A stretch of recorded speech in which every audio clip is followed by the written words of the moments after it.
What tools do you use for mastering? Part 2. Okay, thanks for coming back for part 2, and in this video I'm going to show you the exact digital and analog tools I use in my studio every day. So my studio here at Rare Tone Mastering is set up in a hybrid way, which means I can use both digital and analog stuff all flowing through the same chain. And I typically use a few plugins on a mix file, take out any stuff that I don't want to hear, then I run the audio through my analog chain, which gets most of the tone that I want and any colour and saturation and stuff like that. That's where I do most of the actual work. And then it goes back into the computer where I do some final transparent clipping and limiting just to get tracks up to the kind of loudness standards that we're all working with these days. So I'm going to show you these digital and analog tools in the order that I use them. So a few digital things, mostly for reducing unwanted stuff. Then I'll show you the analog gear, and then I'll show you the final digital plugins and stuff that I use right at the end for loudness, and then just any final checks and stuff like that. Right, here we are with the 4 main plugins that are always on my mix channel. When I drag a mix into my DAW, I'm using Studio One here, then these 4 are saved in a template I use, so every time I open or create a session, these are always here. So what I'm using these for is typically, or 3 of them at least, I'm using for reduction. So I'm trying to get rid of any frequencies or areas of a mix that I don't like, and I want to reduce all of that stuff before I send the audio out through my analog chain and then recapture it back into the computer. And the reason for this is the analog chain is going to embellish and add to the audio. So if there's stuff there that I don't like, the analog stuff is going to add to that and embellish it, and then I'm going to have to work even harder to remove it afterwards. So what I try and do is get rid of anything that I don't like first with these plugins and then send it out through the analog chain. So you might be familiar with these. This top left one here is FabFilter Pro Q3. This is a EQ. It's great, really flexible. You can do a ton of stuff with this, mid-side, dynamic EQ and all that sort of stuff. I use this all day, every day on everything. It's a really great tool. You can get really surgical with it, or you can do nice wide curves as well, so it's great. Then I've got another FabFilter one, Pro DS. This is just a de-esser. This is pretty good for removing sibilance. It doesn't always do the job completely, but I find that it helps alongside maybe using Q3 or Soothe as well. So I don't use this on everything, but it is a useful tool if and when I need it. Next one is Soothe. You might have heard of this or come across it. This is a dynamic EQ, and it automatically detects resonant frequencies and reduces them. So it's a good tool. Most of the time I'm using it in conjunction with Q3. Even though you can do dynamic EQ on Q3, Soothe has a sort of different sound to it. It's a lot broader. You can't get as narrow and surgical with it, but it also does something that you can't quite get with Q3 as well. For instance, if a track has got, let's say, like some hi-hats that are panned out to one side and they're a bit bright and I just want to take a bit of edge off them, I might do that in Soothe in mid-side mode, and that might yield a slightly better result than trying to do that in Q3. Most stuff, reductive stuff and narrow stuff, I'm doing in Q3, but sometimes Soothe it does its thing really well. It's better used on the really high quality settings and in a very subtle way. If you use it too much and push it a lot, you can hear some artifacts in there and things can start sounding a bit artificial. I don't quite like it, but as I say, if you use it in really subtle ways, it can be a really great tool. Now the 4th one is not a reductive tool at all. This is FabFilter Saturn, and this is a saturation tool. And this is something that I use if a track is maybe sounding really digital and sterile and I want some added saturation before I go out to my analog chain. It's great in the fact it's split into 4 bands, so you can add different amounts of saturation to different parts of the frequency spectrum, which is super handy if maybe you want a bit of like a really forward, aggressive sort of sounding like vocal. You can just add some saturation in the mids and high mids, and that'll help bring that forward. And likewise in the bass or the super high end, you can do that as well depending on what you want. And again, like pretty much everything I'm doing, I'm using it really subtly, just a really slight enhancement. I'm not using it on everything, but I find if I do need that tool in the digital realm, this is the one I go to. So after I've used all these 4 plugins, if I've used all 4, I don't always, but whatever I've used, then the track has been sent out to the analog stuff. So I'm going to show you that. So here is the mastering console. This is all the analog gear, the analog chain, a couple of bits over there as well. So I'm just going to run through this fairly quickly because otherwise the video is going to get crazy long.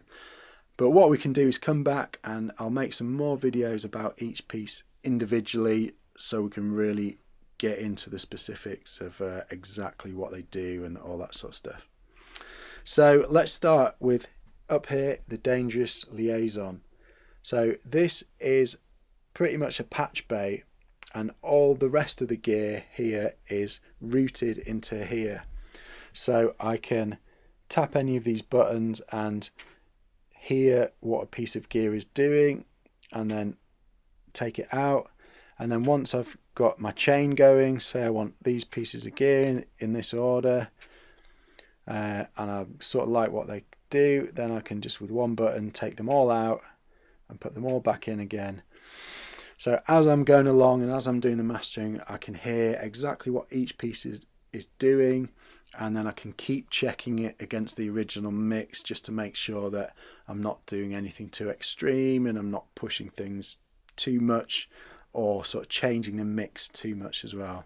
So not terribly exciting, but probably the most important part of the analog chain really, because it's connected to everything and it's super useful for auditioning things really quickly, and you can swap the order of stuff as well and do all that kind of stuff, so really handy. And then beneath this is the massive UTA Unfairchild. This is a big valve compressor. Sounds amazing. It's I use it on nearly everything just because it's great. It's full of valves, so as well as really nice compression and glue that it gives to tracks, I'll use it even if I don't want to compress anything, just because of the harmonic saturation and tone that it gives to tracks that are running through it. It's brilliant. And then over on this side we have the TK Audio TK Liza 2. This is an EQ, and this is pretty much always in mid-side mode, so that means I can EQ the middle of the signal differently to the side, which is super handy, especially if there's some guitars, for instance, that are panned out to the side. I can EQ those without affecting what's in the middle. And most of the time you're going to have your main vocal in the middle and sort of instruments off to the sides, so it's really useful for being able to EQ those differently. Quite often I'm using this to bring vocals forward or to embellish the side as well. Maybe if something's a bit mono, I can bring the gain of the sides up or add some air or some high end to the sides, and it helps create a bit of stereo width, which is really handy. And below that is the Dangerous compressor. This is a really great transparent compressor. It's really fast, really transparent, and it's a great sort of antidote to this. Completely the opposite, these two, which is really handy. If I want a big gluey valve sound, I've got that, and if I want a fast transparent compressor, then I've got that. So it's great to have both. And then next up is the Great River, another EQ. This is really nice. This is based off sort of 70s EQs, and it's got a bit of a Neve sound to it as well. It's got some really nice musical EQ points.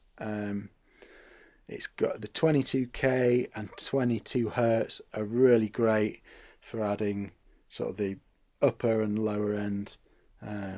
Really, really nice. And then below that, yet another EQ. This is my favourite. This is the Chandler Curve Bender. This is based on the mixing desk here, the TG12345 from Abbey Road.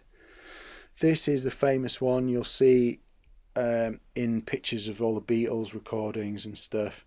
And what they've done is taken just the EQ section of that mixing desk and made it into a rack version.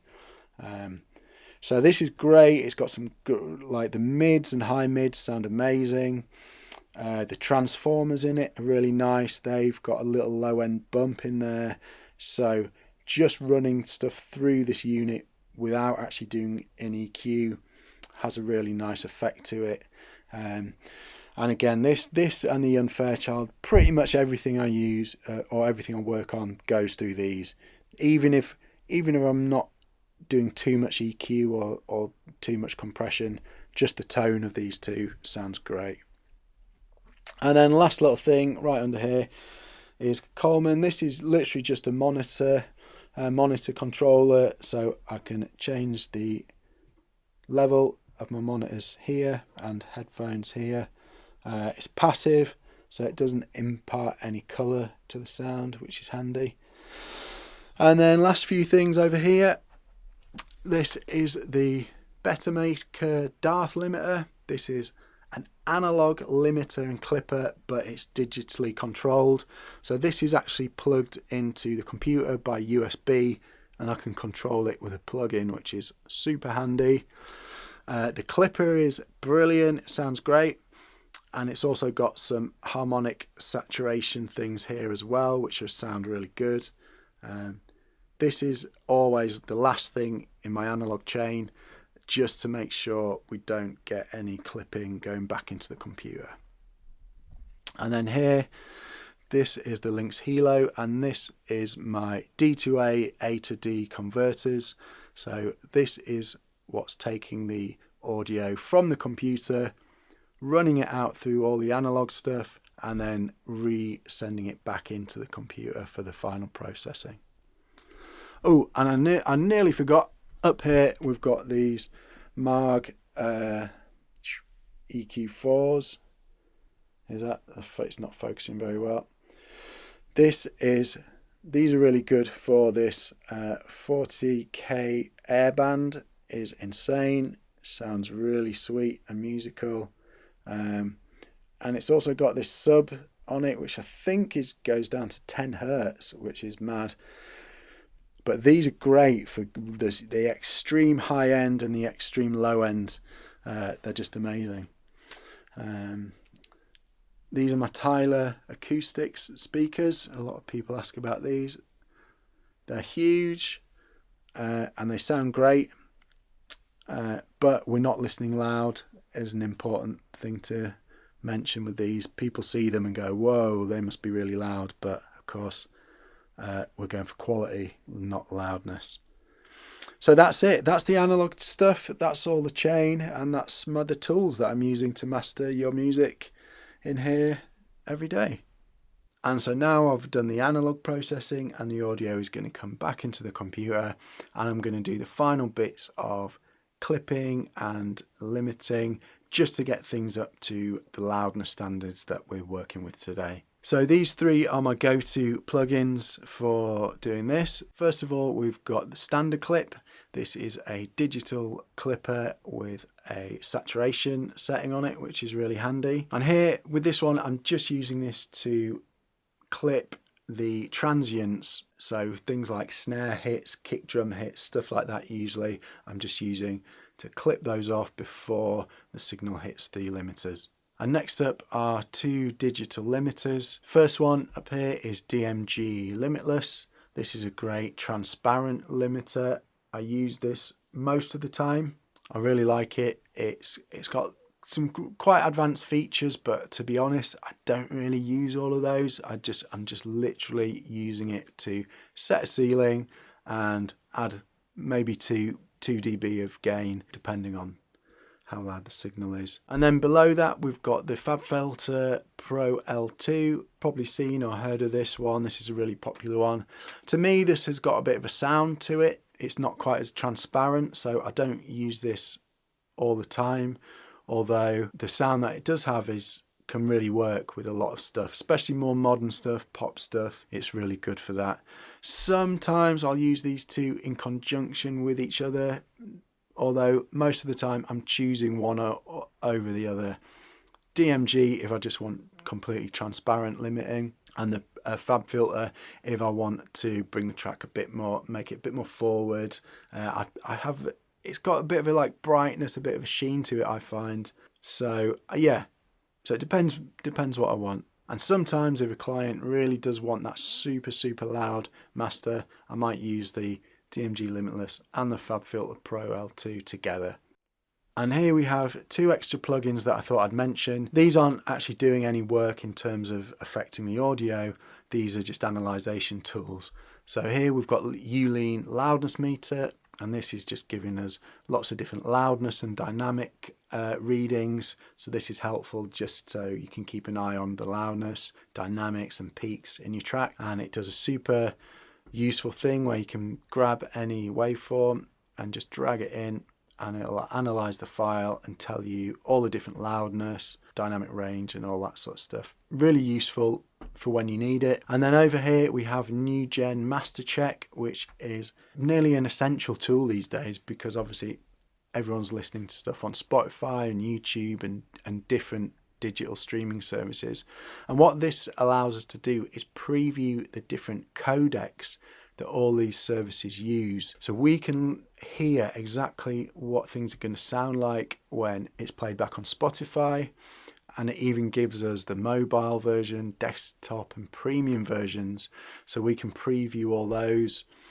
It's got YouTube codecs, BBC iPlayer, the Apple iTunes ones, Tidal, SoundCloud. So it's really great. I can sit here and just click through all of those and I can hear exactly how it's going to sound when it's been streamed through all these different services. So really useful, and that allows me to do any little adjustments as well at this stage. So we're not leaving it down to guesswork as to how it's going to sound when people are listening on their phones or laptops and stuff like that. So again, these aren't actually affecting the audio in any way, but they are crazy useful for us mastering engineers. So I hope that's been helpful and at least a little bit interesting for you. I'll put some links in the description for the plugins that I've mentioned, just in case you want to try those yourselves. And if you're thinking about getting into the whole analog thing, or you want to find out a bit more about any of the analog gear I've mentioned, you can always get in touch through my website. Always happy to chat more about that kind of stuff. So feel free to get in touch anytime. And I'll see you next time. The next few videos I'm going to be talking about vinyl, so stick around for those.